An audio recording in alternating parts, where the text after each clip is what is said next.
Okay, I'd like to call on James Sobredo. And James will be talking about this Filipino martial arts. Actually, when this got started, I wanted to be last. But here we go. You know, typical crazy person, I'm going to start a timer because it's not cool to speak longer than what was allotted. So the topic of my talk is Sergeant Leo Giron. He is a farm worker, United States Army commando, and a pioneer of the Filipino-American martial arts. I forgot a lot of things today, and one of the things I forgot is to bring a book that Tony Samara and I edited, which is about the autobiography of Leo Giron. So let me just get started here. He is an incredible person. He came here when he was 15 years old, and he ended up being a special unit, what we would call today commandos. Later on, of course, that will evolve into special forces. And today people you know, are very familiar with Delta Force and, of course, SEAL Team 6 and the like. But he was one of the precursors to these special units.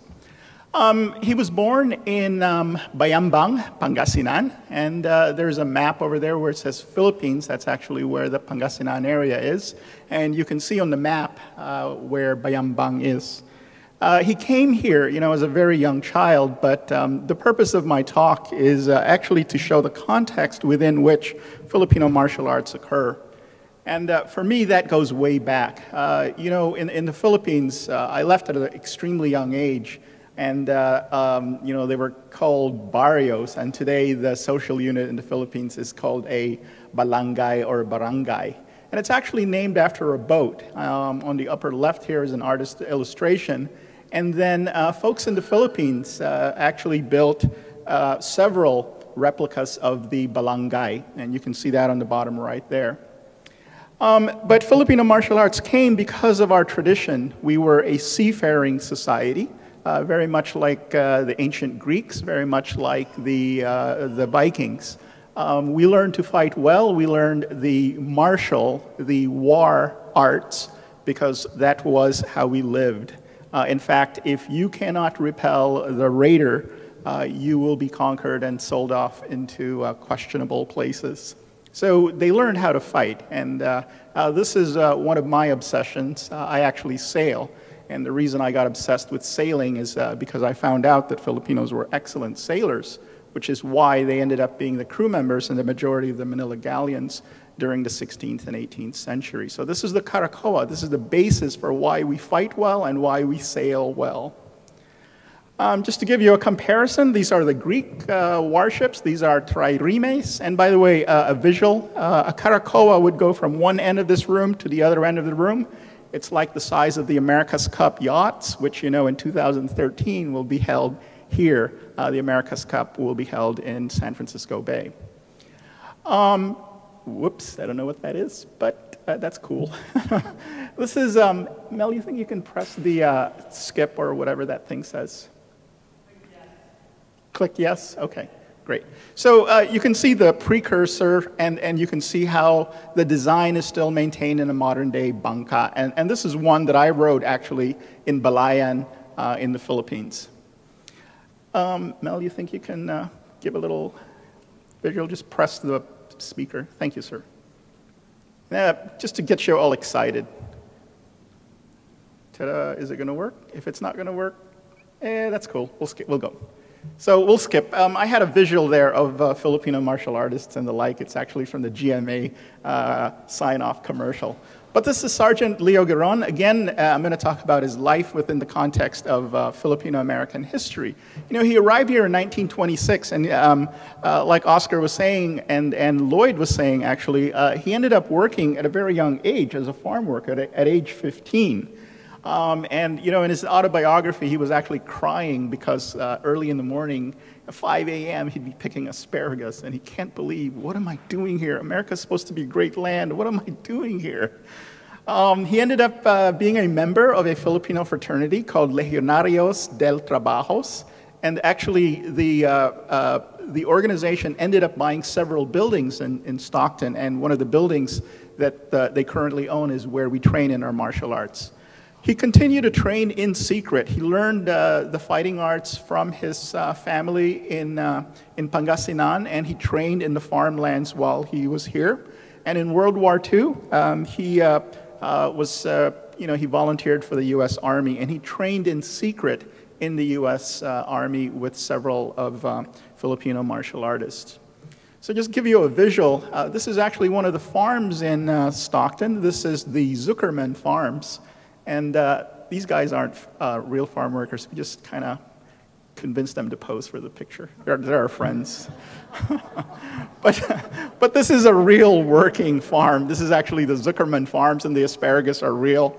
Except today, you don't see any Filipinos out there. You only see Mexican workers. So let me just tell you a little bit about his unit. The battalion was formed in 1942 at Camp San Luis Obispo in the southern area. They had an American commander who spoke passable Tagalog. When the unit reached regimental strength, it was transferred to Salinas, and eventually the units ended up splitting into the 1st and 2nd Filipino Infantry Regiments. One in Camp Beale, which is by Marysville, close here in Northern California, and one in Southern California, near Lompoc, between Lompoc and Santa Maria. It's called Camp Cook. And so Grandmaster trained in secret there and met other Filipino martial artists, and when the day was over, when their training was over, they would go off and then continue their practice. The majority of the people who ended up serving in the U.S. Army were granted citizenship rights. You know, in my class, I always teach students that remember, if you are going to make an argument that this is a race-based society, you got to give me solid evidence. And one of the strongest solid evidence that we have is the 1790 Naturalization Act. The 1790 Naturalization Act made it very clear that only a free white person can become a U.S. citizen. Consequently, Filipinos, Native Americans, African Americans, Chinese, Koreans were not allowed citizenship. But if you joined the Army, they were given this special privilege. And here you see a mass swearing-in ceremony of Filipinos becoming American citizens. As I mentioned, they trained in secret, but they also trained formally. And these are just rudimentary Filipino martial arts. And Filipino martial arts is with a bladed weapon.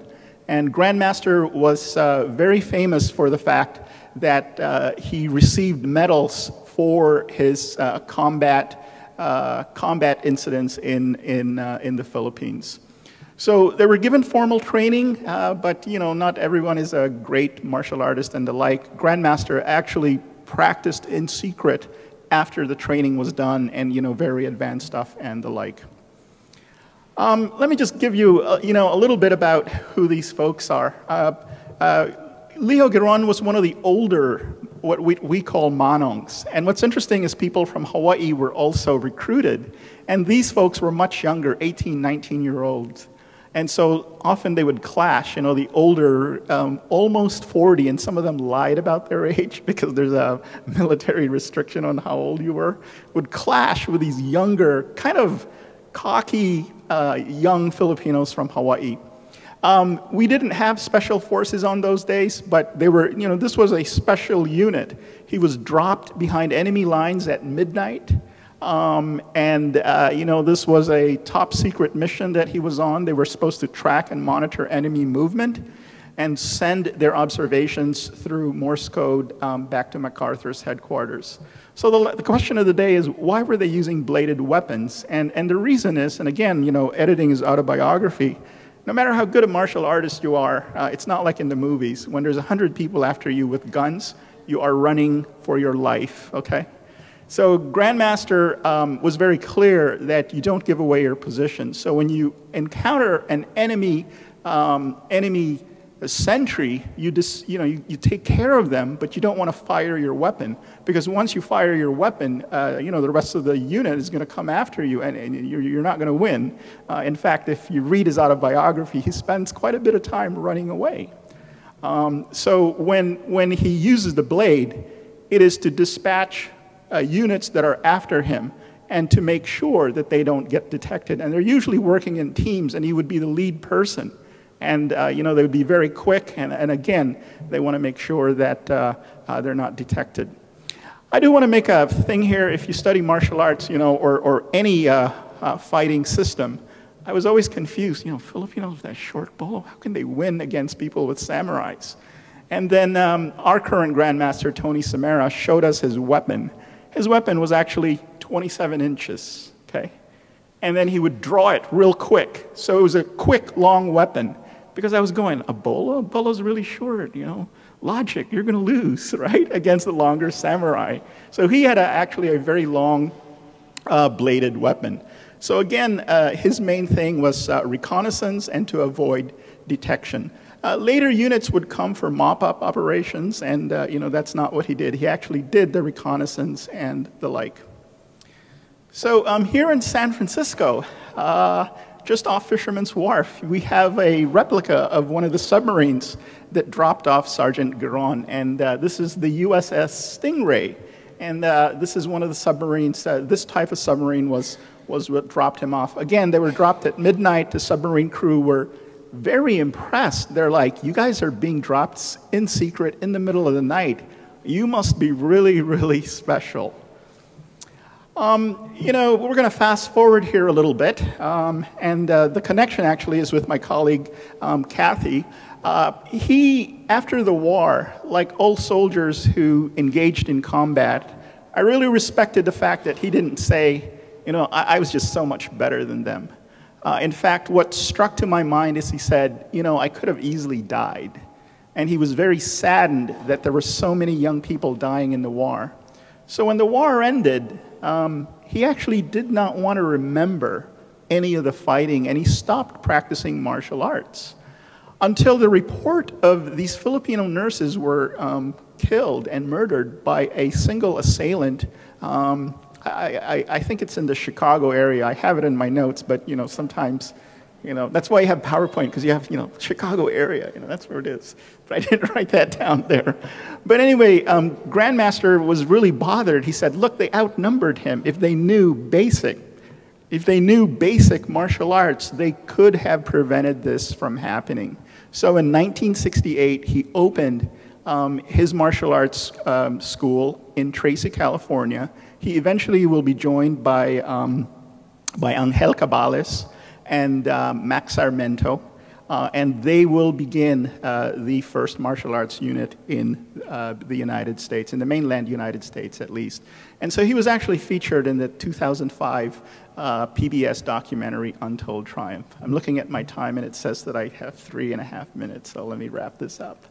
So this is our unit right now. Next week, actually, we're going to have martial artists coming in from all over the country and all over the world. And one of the things that's unique about our group is we always pay homage to the fact that this art evolved in the farmlands of Stockton. So there's our current Grandmaster on the left, and these are advanced students on the right. They are practitioner of several martial arts unit, Wing Chun, JKD, Brazilian Jiu-Jitsu, Kempo, Karate, and the like, but they come and practice our art. Perhaps our largest unit is in Madrid, Spain, and it's kind of ironic because the Spaniards were the conquistadors that conquered us, and now they are obsessed with Filipino martial arts. And every time I visit Spain, these guys are a bunch of wonderful, wonderful people. Truly love these guys, very close to them and the like. We also have a very thriving unit in Hamburg, Germany, and it's very interesting to hear Germans say our commands in Filipino. It's quite interesting. And then finally, one of our other large unit is in Italy, and this is Umberto Baroni. He was actually visiting with us just last month. We also have a club in Norway, in Manchester, England. We have someone also from Brazil. Don't ask me why Brazilian Jiu-Jitsu people want to study martial arts that are Filipino, and the answer is because the blade's going to win in a combat. You're not going to wrestle on the floor when you're fighting in real life and the like. We also have connections with other martial artists, and one of the groups that we're actually quite close with is with Grandmaster Art Miraflor. He is of the Cabales system, and this is a tournament that we did with them, and we all had a great time. And at the risk of showing off, that's my son in the middle, and he actually did well in the tournament. So this is our future. Our future is a lot of us now are young kids, and actually very few of us are Filipinos. And these are young kids, and the majority of them are Mexicans, and they were featured in the Stockton record. So we look forward to passing Grandmaster Giron's Largo Mano martial arts method, which is long-distance fighting, long stick, and the like. And so his most famous, whoops, the PowerPoint there went crazy. His most famous student, the first graduate of our system, and where he learned Filipino martial arts, is actually Dan Inosanto. And that's our current Grandmaster on the right. And it says here, I have 15 minutes and 12 seconds, so I want to say maraming salamat.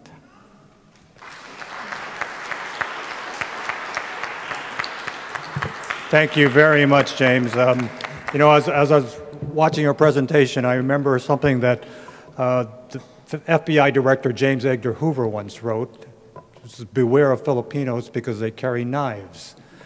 Little knowing that it's actually from what you have taught us that Filipinos carrying knives actually saved American lives. So thank you for sharing that with us.